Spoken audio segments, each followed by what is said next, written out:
Welcome to the Realm of Ideas is Free to All. This is episode 69, The Honesty of Genius. Okay.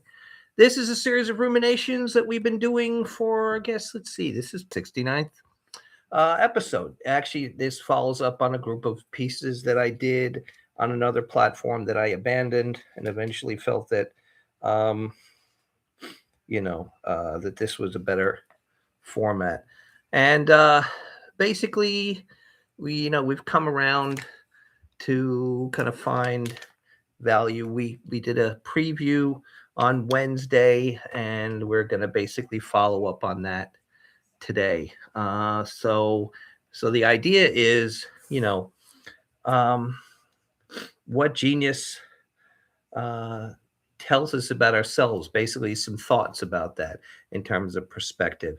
Again, one of the things I talked about, I think, a couple of weeks ago was the fact that when I started this program because I was working on a project, and the idea of was about what was it that was a great privilege about the idea of having access to the realm of ideas, and how beautiful that was, and what a pleasure it was, and also how easy it was, and that all one needed for the access to the realm of ideas was the desire to participate.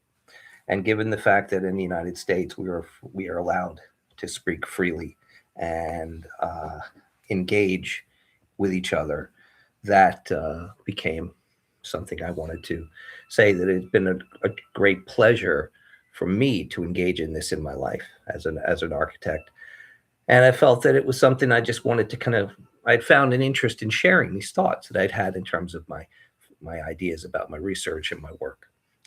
But then what happened was there was this idea that came under siege, because in the time that I started to the time now, which is a very short span of time, maybe 2 years, I found that there was, in fact, a kind of siege that had come across.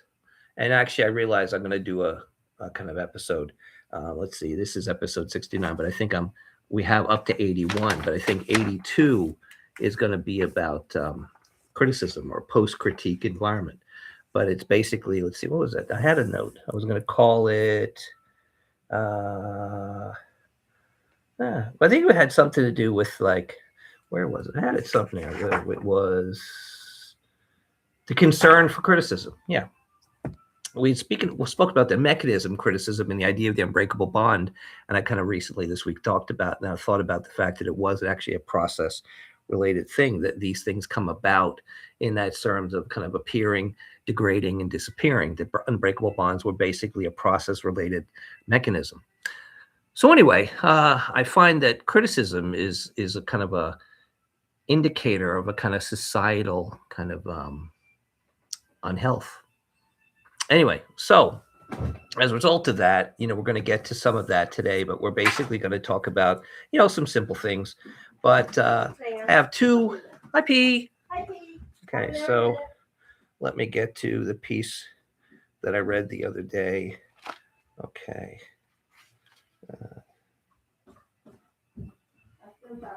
Okay, let's see, it was here.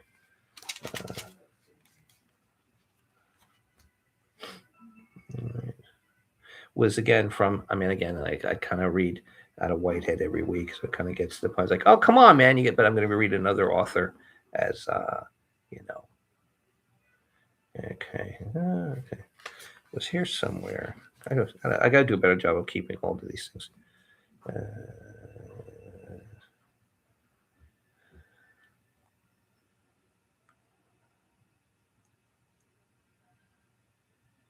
This is it.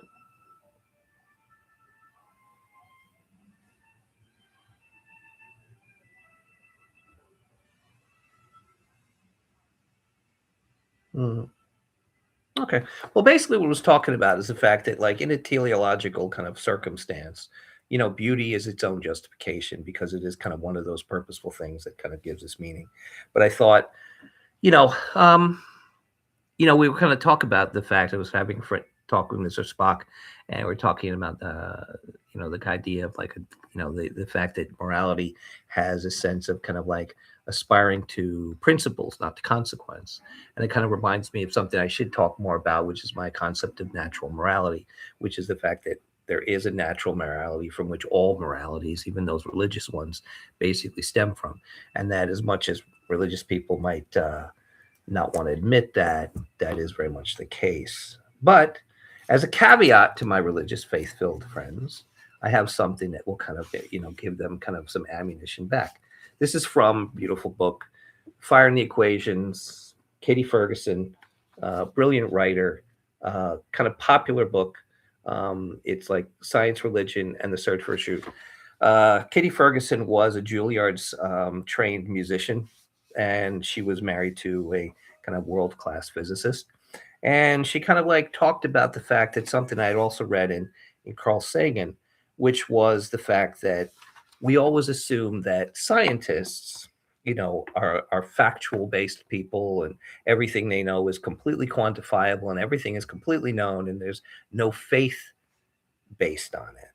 But I remember, like, Carl Sagan questioned that. And then Kitty Ferguson in The Fire in the Equations on page 8 of the very beginning of the book said, depending on whether we believe in God or not, I might leave God out of the following articles of faith, but otherwise we would find little in the 17th century worldview which would be with which to disagree. In the 17th century, a science could have had it both ways without risking charges of contradiction. What we learn from his religion and his direct experience of the universe led him to believe the following: the universe is rational, the universe is accessible to us, the universe has contingency, there is a such thing as objective reality, there is a unity to the universe. Now, these are all things that I think, for the most degree, that scientists believe in, but at the same time, these are unprovable, because in fact, in any case, there could be something that would prove that these are incorrect. So in fact, in spite of the fact that we have what we appear to have, we may in fact not have that. In fact, one of the things that happens in this book is they talk about some of the kind of small scale, infinitesimal things that in fact may indeed, may not be able to be aspiring to these consequences. So in that case, letting the cat out of the bag, my rational, logical friends are going to get mad at me, but I mean, it's like we do in the rational world assume certain things on faith. So I'm sure a lot of people are sad now, but that's the thing. So let's go back to this idea of, is there purposefulness? And if that purposefulness exists, are there principles by which we can discern certain things? Now, the reason why this has kind of happened is there's also something that's important, is there's a desperation as regards consequence, because you have two schools of thought right now. One is the idea of what I would call the rabble, that is in fact attacking consequence, and I think that's to justify mediocrity for the most part, because I think that, like, when you scrutinize it, it needs to kind of be seen at a greater depth. But on the other hand, there's the fact that there is such a thing, or could conceivably such a thing, as genius. Now, one of the things I find, that it may not be easy to define what that is. Now, we know what it is in terms of, like, your intelligence quotient and your ability to, what did we do when we took those tests, the IQ tests? What did we were like 140s, 150s range, 50s, 60s range? No, I was higher. Well, you're a genius. Yeah, Julie. Yeah, I think, yeah. But I remember taking them, and I remember, like, what was funny, when I was in first grade, they took the test and they tested me a second time, because since I was such a kind of like underachiever, Yeah, they kind of said, like, this kid's bright. We never thought he was this bright. And I remember the person from it was like the Stanford test or some stat, and he came and he asked me, he goes, I guess what happened was there were some questions that they thought I had missed that were obvious. And I remember there were 5 questions that for me had two obvious answers. Mhm. One was more sophisticated than the other, so I chose the one that was more sophisticated. Because you're more sophisticated. Exactly. But anyway, Yeah. so what happened was they gave me a higher score, and then they kind of tested me a third time. But what I remember was when I took this, when I explained to the person, he said, "But you gave this answer. That's the answer." I said, "Oh yeah, I saw that answer. But if you look at this one, I kind of remember." Yeah, I didn't think of it at the time because it was, to me, it was an incidental thing because I didn't understand what this thing was. The test seemed incredibly easy. It was. It was. But anyway, what happened was I remember that he kind of said, this is the answer. I said, yeah, but this is also the answer. And he could have took out the booklet and I kind of showed him. And he's like, oh. But he had found 3 of the 5, right, where I had found this accidentally more sophisticated answer. But it turned out like, whatever. I'm sure it was a much more elegant solution. It was. But again, I was in like first grade. But anyway, so the idea is, let me, so I've said enough, but we'll go more into this. But first, the most important part, because of our true genius, artistically and intellectually, what's new in Julie? A whole lot, yes, as it turns out. So this is my drawing, almost complete actually, that I only started last Friday night at the Met. So what you see here is the nature of mycelial structure in service of the fruiting body, which is in fact, the flip side is the fruiting body, or what people know as the mushroom. When you see a mushroom or a little clump of mushrooms growing in the forest, growing in the fields, that is just the fruiting body, the tiny fruiting body of a vast underground organism that is far-reaching, tremendously larger in scope and intelligence and connectivity, that's underground, that lives for hundreds and even thousands of years. They don't like even you. know. Just like me. So I am my own mycelium. And what I've done is I've taken a very whimsical Art Nouveau vase. There's an excellent exhibition. It's still up. I don't think you have too much more time to see it. It's been up for quite a while, of a gift to the Met of just stunning, all organically inspired, scientifically inspired Art Nouveau porcelains and ceramics. Now, there are the French pieces, but they are by no means ordinary. They're very, very quirky. And I have also done a drawing of several pieces by Taxil Dote, one of the world's greatest monikers, and his actual name. He was a French potter and ceramicist and a designer. But they have a number of Scandinavian pieces.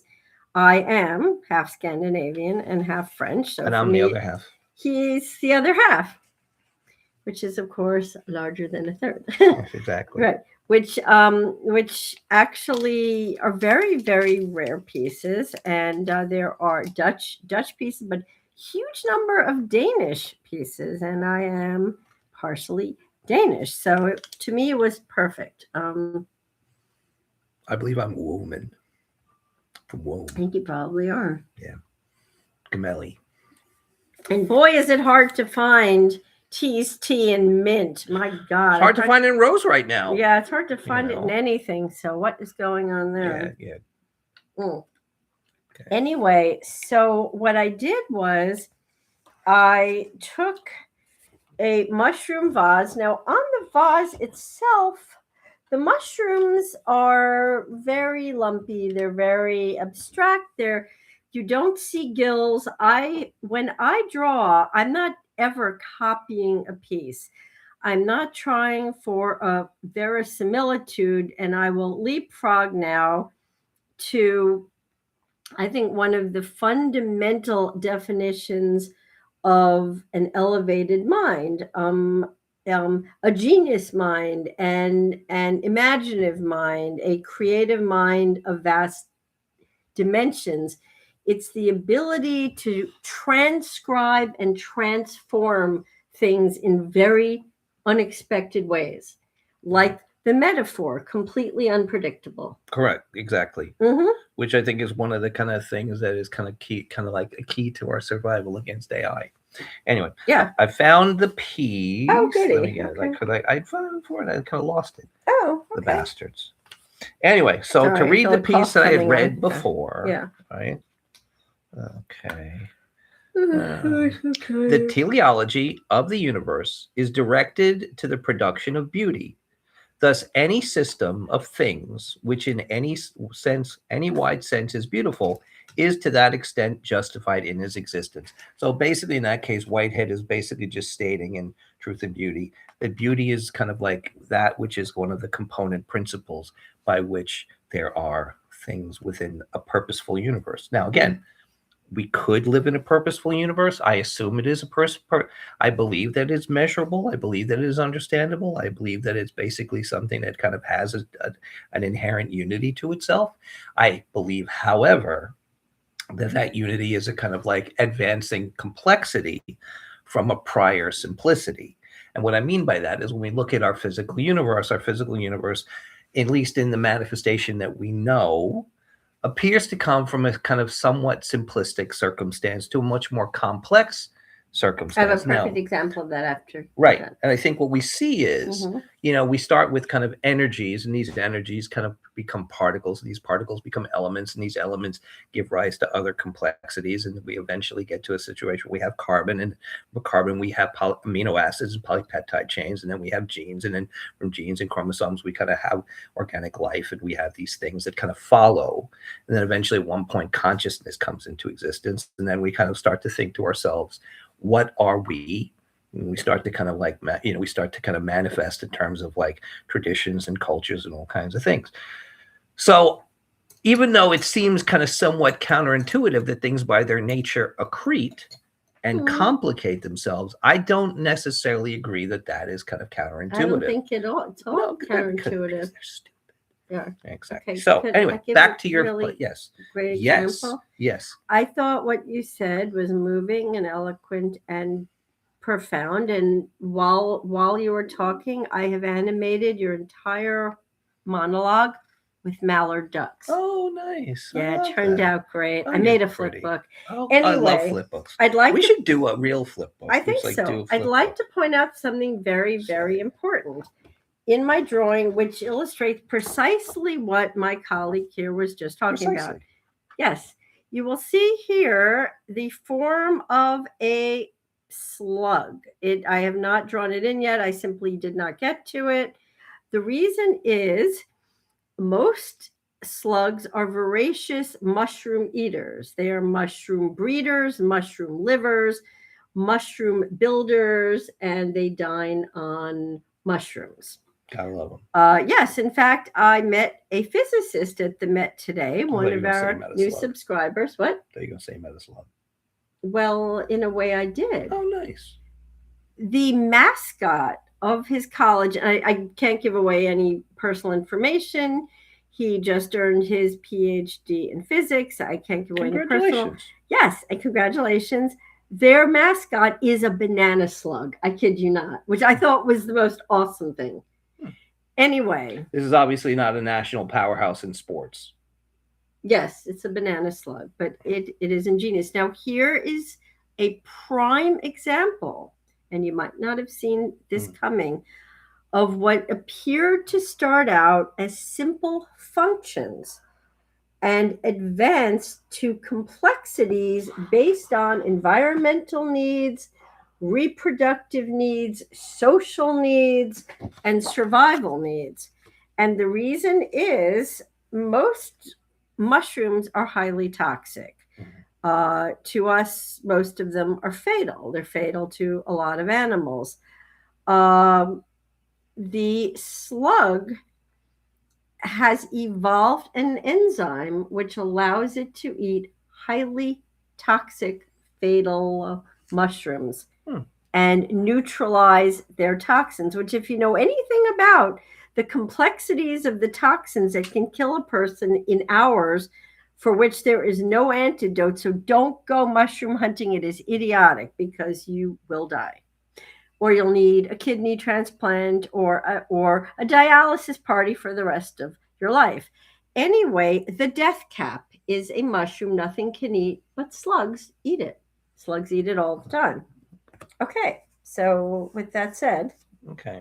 okay, So I guess what happens is, this since we did the original that's a episode, great example of what it you were is. just saying. So since we did the original examples, then we kind of built on that. One of the things I found is that I didn't want to kind of change the original kind of the original kind of Yeah. lineup. Mhm. But since then, I've kind of come to see again this idea of this kind of encroaching totalitarian kind of nonsense. Well, And it's kind of hard not to be, yeah, so oppressed I kind by of it. find that there is what I would say a kind of an onslaught against consequence.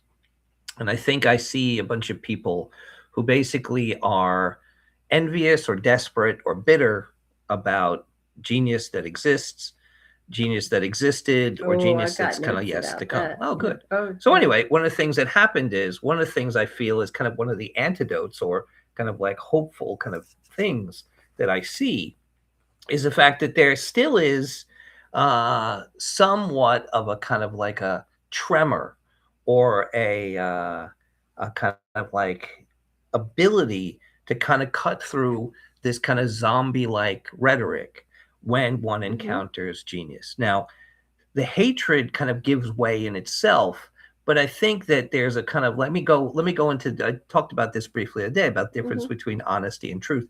And I'm not talking about the truth of genius, I'm talking about the honesty of genius. There is a truth of genius as well, but I'm talking about the honesty of genius. Now, truth and honesty are different in the fact that what I would say simply is honesty is what we believe to be the case. Truth is what is. Now, again, in a teleological universe, truth exists. I mean, some people, there is this kind of concept where there is no such thing as a kind of absolute truth. I don't believe there's an absolute truth, but I believe in Whitehead's idea of a kind of process-related circumstance.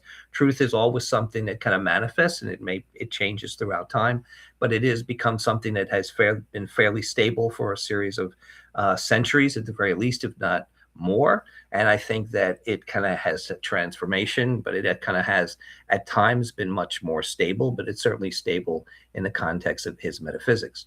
So in that case, what I want to do is kind of make a point about the fact that there is this fear of consequence. But I think one of those things is that it's kind of like when you have like the garlic and around a vampire or a cross, or holy water with like witches or feminists. You kind of like have this idea where it kind of stops them temporarily, but then it only. But I mean, I have noticed that in circumstances when you're dealing with this kind of zombie-like behavior, genius is that thing that will temporarily stop them. So I feel as if like there's an honesty that is kind of something that they as of yet have not been able to kind of overcome. So anyway, sorry. It's okay. Yeah, go ahead. You were going to say something. Well, yeah. Yeah, say. Well, should I start on my notes or say one more thing about the drawing? Yeah, say whatever. Okay. Whatever you feel. Thanks. Well, the realm of ideas is free to all, P. Thank you. Yeah. Well, I was going to say that the ability to transform the recognizable into something truly wondrous, something completely novel, is one of the prime characteristics of a genius. And I think that when one can take a series of calligraphic strokes and transform it into a living mycelium, we're on the right track. That's nice. That's what's going on here. Yeah, I mean, today we spent probably about 45 minutes, both of us, looking at Dali's Crucifixion. Yeah, which I think is maybe to me the greatest painting ever painted. It is a masterpiece. It is totally a masterpiece, and it's in genius every way. And I think it part of its genius is the fact that it is capable of the kind of like deep, intense 20th century abstractions, as well as understanding the masterful techniques and the idea of using that as a device And it's gives a beautiful work of art on top of the well, content. that's kind of what I was saying, is well, the yeah. fact that, like, I think Yeah. one of the things that always kind of troubled me was I Mhm. think there was a certain Mhm. kind of bastardization of technique Mhm. that existed because a lot of painters in the early 20th century were brilliant draftsmen. But I think that they kind of understood there was a kind of an immediacy Mhm. that they turned to that had a consequence. Mhm. Dali goes back and reintroduces the technique, which again was always important to him. But Yeah, very. he shows the fact that he can take this Mhm. painting in the kind of like latter part of the 20th century and show that he understands how to communicate this in a masterful way. Yeah. And I think to me, it kind of like Mhm. brings, it's an incredibly defiantly arrogant statement. And I just love it. Yeah, And I it's mean, it's like, grand. and Let in me terms of drop the, this off so it in doesn't terms get of the, kicked on. the abstractions that he kind of manifests, you realize that this is something of the completely of the 20th century, completely understanding the idea of modern physics, the idea of modern mathematics, the idea of psychology, all things that weren't present in the times of Velasquez and Rembrandt and these people. So for me, it's just absolutely outstanding. Cool. But Should I launch into my yes, notes, or yes, do you without a wanna- doubt. Yeah. Okie dokie. So I'd like to discuss the faceted nature of true genius. Genius has a plethora of aspects and myriad faceted characteristics analogous to art objects and artifacts. Mm. In these ways, they possess multiple sides, aspects which refine the more subtle and elegant aspects of genius, sides that act both independently to illuminate the more eccentric aspects of a genius and of art objects, and in unison, which reveal the compound nature of the ingenious entity as a complete and singular mind, a brilliant mind. Mm. And I think vantage point is everything, and I will get into that. Just yes, as perspective. Yes, just as museums and art galleries choose to exhibit a work's best angle, and that is literally what it's called. Save some for me. Okay. Likewise, our society chooses those quote best angles with which they will allow themselves to exhibit the genius. Mm-hmm. This is very key. With which they will permit themselves to gaze upon, engage, or view the genius. That vastly elevated, incalculably superior individual whom they so fear, envy, and despise. So I will reiterate this because I think this is an incredibly key point. I will rephrase that. So, as an art gallery or a museum, the curators always choose what they think is a work's best angle.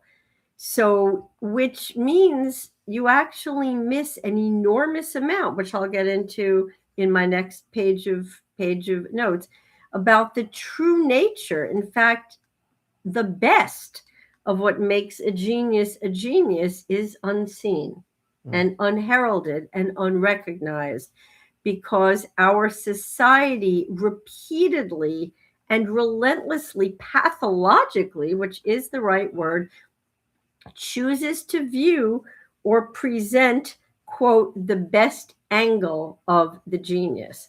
And the best angle I'm using in a very rueful way. It is not the best angle, it's the easiest angle. It's the angle at which our society is most comfortable viewing or engaging with somebody they fear, envy, and despise. Okay. So I would say that for me, the term of like what you said, point of view or something like that. But the point is, what I would say was I've used the term perspective. And I think one of the things that's important is you were talking about point, like the best angle.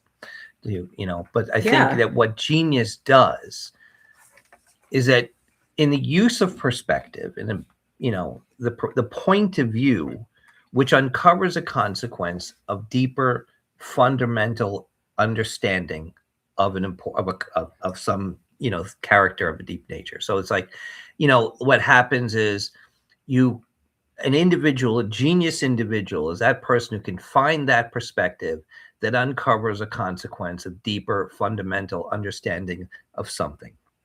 And that to me is the simplest explanation of what I would say genius is. I mean, you kind of think about the fact that what Freud did was he kind of made the unconscious a thing, which previously made it known. it made wasn't it made even exactly it recognized. made it known. Exactly. I mean, I think what Einstein did was basically say that there was a shift in a frame of reference that had to be adjusted in order to see a deeper understanding of the universe, of the physical universe.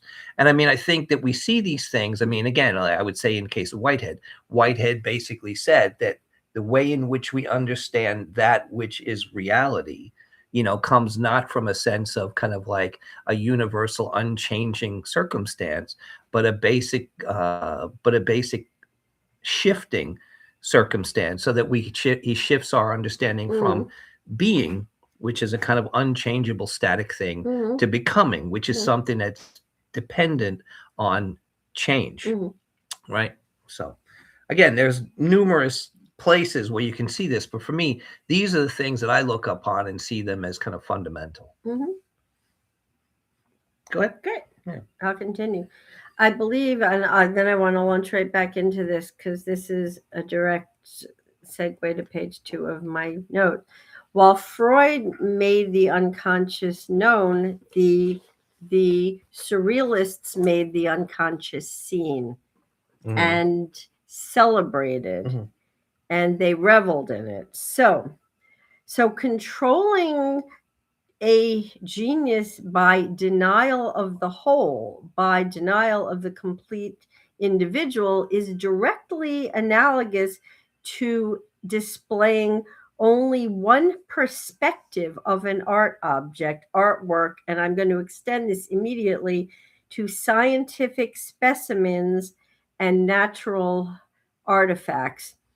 Usually, and this happens all the time in archaeology, this happens all the time in scientific field trips, in scientific expeditions, one portion, one perspective, one aspect of an archaeological site is found, a tiny tip, and they usually get it completely wrong until they dig further or reveal further.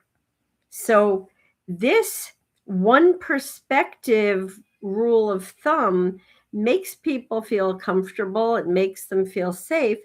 This negates the stratified and profound substance and ideological complexities of the genius quite intentionally. Yeah, because I think what happens is, I think people look for a comfort, they look for consistency, but what the genius does is becomes tireless. And she's constantly trying to find a deeper understanding, always searching for a deeper understanding. And how one does that is by not resting on those kind of like known, comfortable perspectives. And this terrifies people. Of course, because it brings about change. And the thing is, what's really funny is, people don't accept the fact that change is inevitable. Change is insurmountable. It is the kind of thing that wears things away.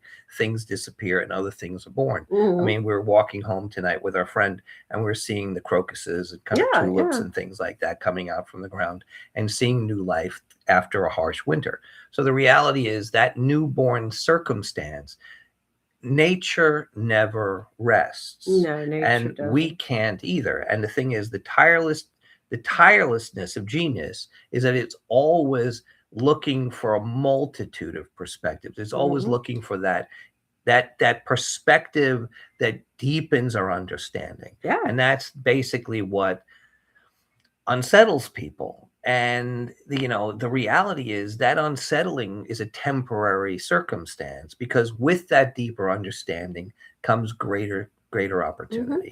So Okay. So with that one perspective comfort viewing of the genius, this is metaphorically encapsulated in the one perspective viewing of a piece of art. What this does is this likewise negates the complex design choices, the invention in that piece of art, the invention in that natural object, the novel utility in that specimen, the historical narrative and design precedents, the techniques of construction, which all recede as phantasms of trivialized craft. And that is key. You can trivialize these phenomenal inventions, these novel utilities, into basically a mode of folk craft, and people do that all the time. True. In fact, one of the things that's no, I agree. In fact, one of the things we talked about recently was the fact that one of our concerns is when we went to see a friend of ours perform. Yes. And it was incredibly frustrating, for the musicians, but it was also kind of somewhat the nature of the circumstance that we exhibit, that we exist in at the time. And the point is, when we are incapable of understanding those new perspectives, when we're incapable of generating those new directions, technique becomes the fallback. And the technique, rather than serving the generation and the discovery of new perspectives, basically falls back on its own self-satisfaction. And what we were seeing was an indulgence in that self-satisfaction, and it was used as a torment for the musicians. And they were very tormented. much, they were miserable. They were miserable. And I think right now, one of the things that we take a lot of hope and consequence in is that our friend has decided that there's an improvisational capacity within technique, which could conceivably be able to kind of like break down the institution. And I think I've seen that in architecture. I mean, I came in architecture at a very poor time. It had pretty much run aground, and it kind of like had. It was on a sandbar. It was on a sandbar, but the unfortunate reality was it didn't need to be on a sandbar. It basically cut off its head, and as a result, it had cut off its head, and basically was now suffering from the fact that it kind of had intentionally displaced itself as a result of pettiness. But now, as that breed of kind of like fetishistic individuals is kind of passed on, there is now a greater ability to kind of like, see some of those previous ideas, understand their consequence, and kind of like follow on, as well as take advantage of the way in which things exist at the present time, and take advantage of the destiny and the opportunity that is being advanced and is kind of basically creating the opportunities for the future. Anyway. Yes. Hidden out of fear, masked by pragmatic necessities, camouflaged for survival, are the three words I would use for a genius. This is a difficult age, and times are always rough for dreamers, Imagineers. I like Imagineers. That's a cool one. Thank you. Love that one. Thank you. A creator, but all of whom are geniuses, and times are rough. So the true genius hovers always on the verge of extinction. And I do believe that to be the case. I'm also going to mention a new exhibition that directly correlates with these aspects of the hidden, the revealed, the structurally important, the chosen single best side or perspective, fact, I think it's the best thing the Met has ever put into the Korean room. It just opened. It's called Flip Side, Seeing Korean Art Anew. And what we're talking about here are X-ray scans, magnified details, atypical methods of display. And I'm going to correlate these right back to X-ray scans, the interior organs of the genius, which, while histologically may be human, do not resemble other human organs in any way. And I will quantify that with, they may look like an organ that is in a more quotidian shell, but the point is they are used novelly. They are used by someone who is acting, breathing, thinking, moving, and existing entirely new ways. Therefore, the internal changes that I have never been mapped must be, I hypothesize, transforming the very nature, the functionality, and structure of human organs. Okay. Yeah. All right.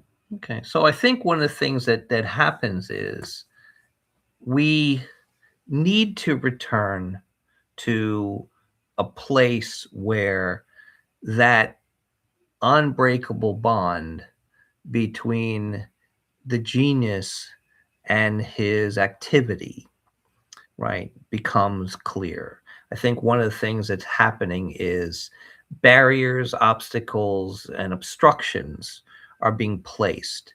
And I feel as if one of the things I find in a kind of public realm is that people feel that obstruction is somehow acceptable. Now, we're not talking about obstruction of someone who's kind of breaking the law or kind of being criminal. We're talking about obstruction of freedom of movement, freedom of expression, and these are the kind of things that I think are cowardly, they're petty, they're vindictive.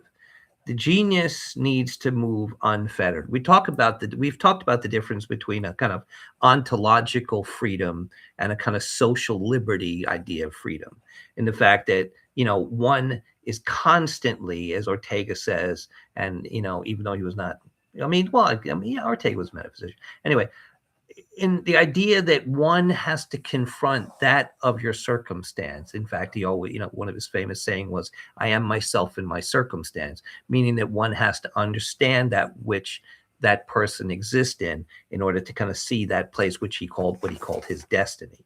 But I think what happens is, in order to have the social liberty of freedom, to emancipate yourself, to kind of move freely, to speak freely, to act freely, that allows you greater kind of emancipation, and also grounds you greater kind of like access to that ontological aspect of freedom.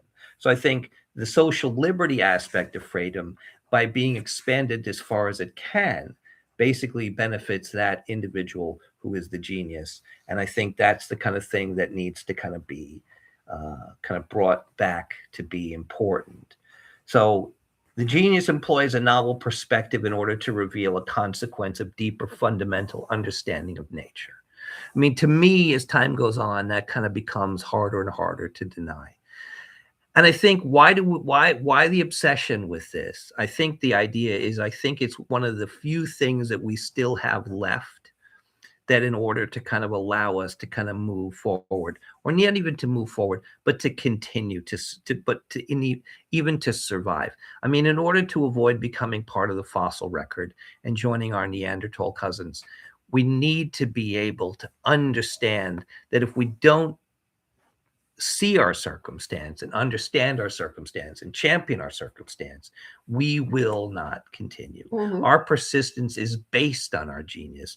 It's fundamentally kind of like linked to our genius. That ability to take those things which we have and to cultivate those to our advantage are what allows us to arrogantly, ignorantly take our existence for granted like we do today. So what's the next part of like? Oh, what are you writing? Yeah, notes there? this is very key, if I Of may. course, it's key. You're a genius. Thank you. Novel surface treatments in an object, in the finishing of something, in the materials of an artifact, is equivalent to the way in which a genius chooses to present herself to the world. She or he is a host of novel surface treatments. It's what the genius chooses to show or display.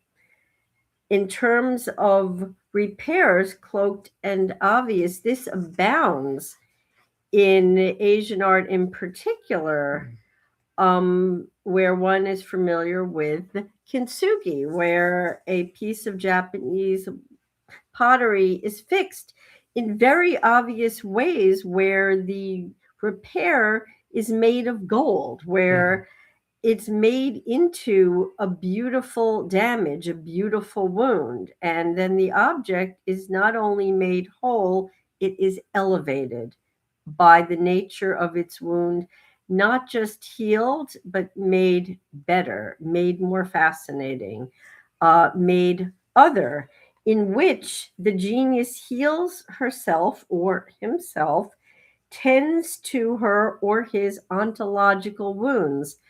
I believe this is the genius's version of human kintsugi. That's interesting. Yep. Again, and I think the obsession is the fact that in a world where there are things that are being taken on, I can't think of anything that is more important than seeing if such a thing as genius exists. And if it does exist, how to basically cultivate it, nurture it, and continue it.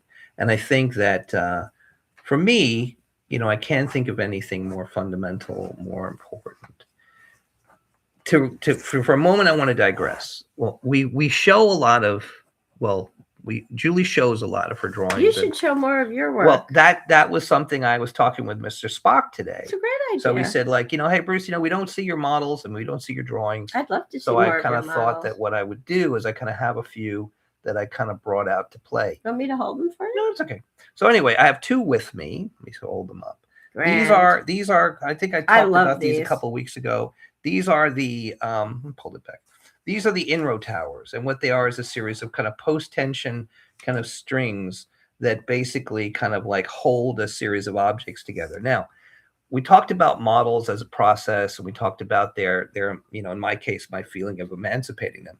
One of the things I always felt was the fact that models basically become too much just a puppet, kind of like to kind of basically be at the whim of other things other than the things that they generate themselves. So what I wanted to do was kind of start to make certain principles by which my models could be constructed.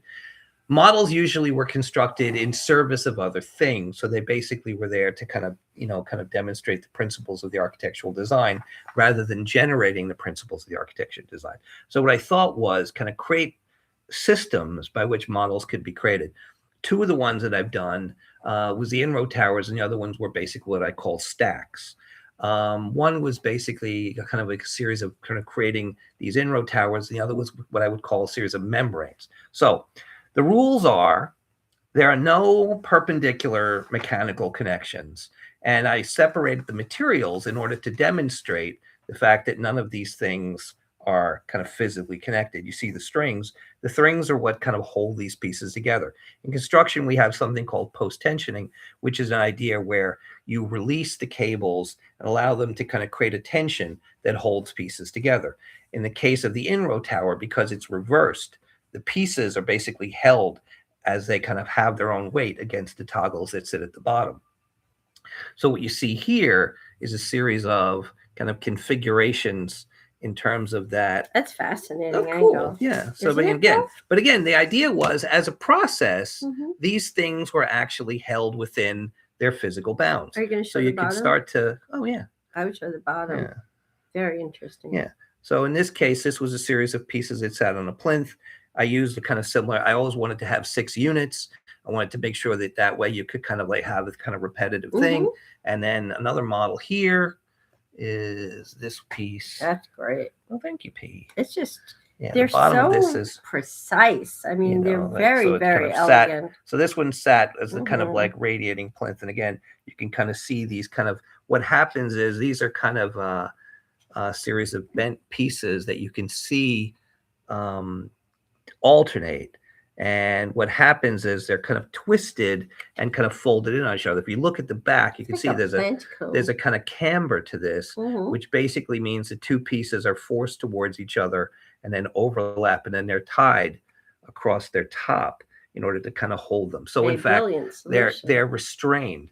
So I was thinking about that this morning in terms of like the fact that one of the things that kind of stops me from being able to make a truly organic architecture is the fact that my pieces, I can't grow my pieces in my models, but I can restrain them as if I could train them like I would if I was basically a botanist or kind of think exactly. So I thought to myself that the next series would be a series of kind of pieces that after the membrane structures, I would think about maybe making these kind of like organic restrained things where could use the material in terms of the fact that there is a certain see in this case these two pieces here, right? This is one piece that's restrained by the pieces pushing them towards the center from both sides.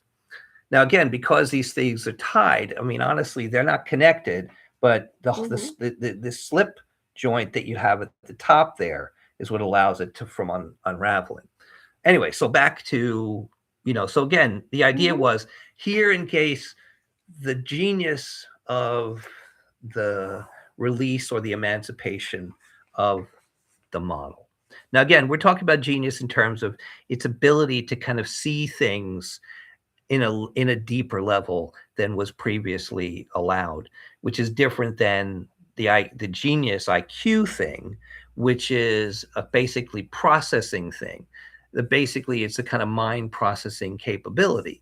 Now, there are correlations to the fact there were many great geniuses who had very high IQs who were not very capable of creating or coming to any great revelations, as opposed to the fact there were people who had kind of like, well, nobody had like an 80 IQ, but people who were lesser, right? But it were much more able to kind of see fundamental depth. Right. So I think in this case, that's a difference between the idea of kind of like what I would call the operative genius and the processing capacity of the brain. Yeah, so say. Well, in the way that one views and engages with artwork and objects and artifacts, how does a genius engage with others? I mean, we are explaining, other people? Yes, we are explaining our work. It is very much how a piece of art engages with a viewer, with a collector, with a passerby, with someone who's drawing it. So these are interpretive tools, how to communicate with a crowd, with another individual, with a couple, with a small group. So artistic innovation is a Rosetta Stone dialogue, as far as I am concerned. When an artist innovates, they are generating a unique Rosetta Stone. It translates multiple things where people are not even aware that they are being taught another language. That's the beauty of this.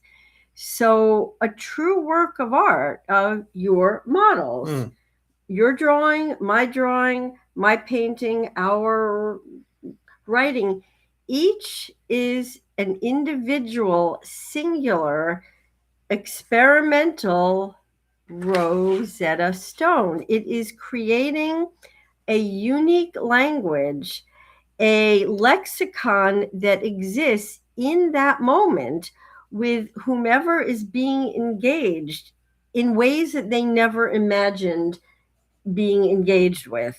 It's creating a language that is not even recognized by the beholder. It's not recognized by the recipient, but they are taking in aspects. In fact, they're being taught a unique and beautiful vocabulary without them even knowing it in most Yes, cases. and that brings us to a great place. Oh, great. Is that yeah. each genius Mhm. can be expressed as a metaphor. And I think Yeah. one of the things that I kind of think the Unbreakable Bonds do is kind of understand that in each case, that genius expresses itself individually and culturally. So I always worried about the idea of the kind of like the unbreakable bond as a kind of social metaphor. But I think one of the things we could, basically say one of the great geniuses of the 17th century was the fact that technique and rational means basically came to become an unbreakable bond. And that unbreakable bond still serves us very well today. And I think in that case, we talked about the fact that there were times when technique was linked to other things, like to mythologies, to superstitions, to religions, to other things. But as a result, we benefited from the idea that when we created this unbreakable bond of technique and rational means, we're able to kind of service those things that were able to kind of be advanced. So material science and science in general became a much more technically demanding circumstance and was able to kind of advance tremendously within a very short period of time. And I think in that case, that was an example of that case, and that like that metaphorical expression of technique and rational means basically coming together. Mhm. So in that case, I think that's one of the things that we can see. We talked before about some of the individual geniuses in terms of those metaphors, but I think the genius of any circumstance can be expressed in terms of a metaphor. It's a result of a metaphor. It's a result of a metaphorical operation, and therefore can be expressed in a metaphorical form. Beautifully said. Thank you, P. This is analogous to what they call in art objects, in archaeological objects, in historical artifacts, traces of use. Traces of use is a term that has a benign ring to it, but I think is a profound term when applied to the genius, because traces of use in a genius is a life lived dangerously. Cool. Yeah. We're Well, almost out of time. yes, we are. That's a good place to stop.